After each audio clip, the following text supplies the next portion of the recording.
Uno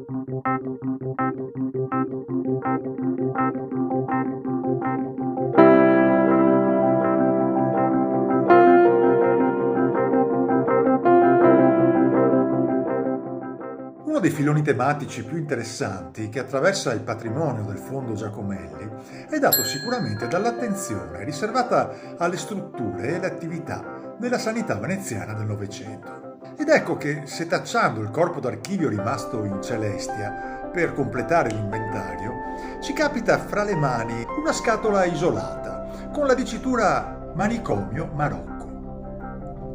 All'interno 15 lastre di vetro, formato 18x24, alcune purtroppo piuttosto deteriorate.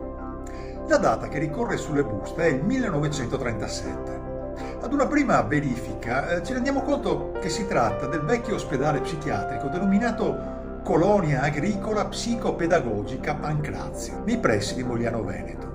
località appunto Marocco. La struttura, inaugurata nel Novecento e chiusa nel 78, versa oggi in uno stato di totale abbandono e degrado, come testimonia il contributo video curato dal canale YouTube Maletitia Feliz, che ringraziamo per la notevole intraprendenza documentaria. Sappiamo che funzionava come una vera e propria sezione staccata dei manicomi centrali veneti di San Servolo e di San Clemente, in cui venivano inviati e ospitati pazienti definiti dementi cronici e tranquilli, in grado di svolgere il lavoro dei campi e di occuparsi delle tipiche mansioni e attività richieste nella conduzione di un'azienda agricola di campagna, dotata in questo caso di una casa colonica con 70 posti letto, 15 ettari di terreno coltivabile, stalla, porcile, pollaio e diverse officine.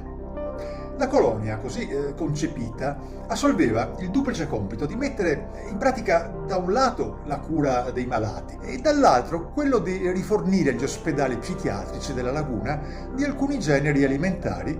direttamente prodotti in campagna. Il lavoro di Giacomelli ovviamente asseconda le priorità del committente pubblico,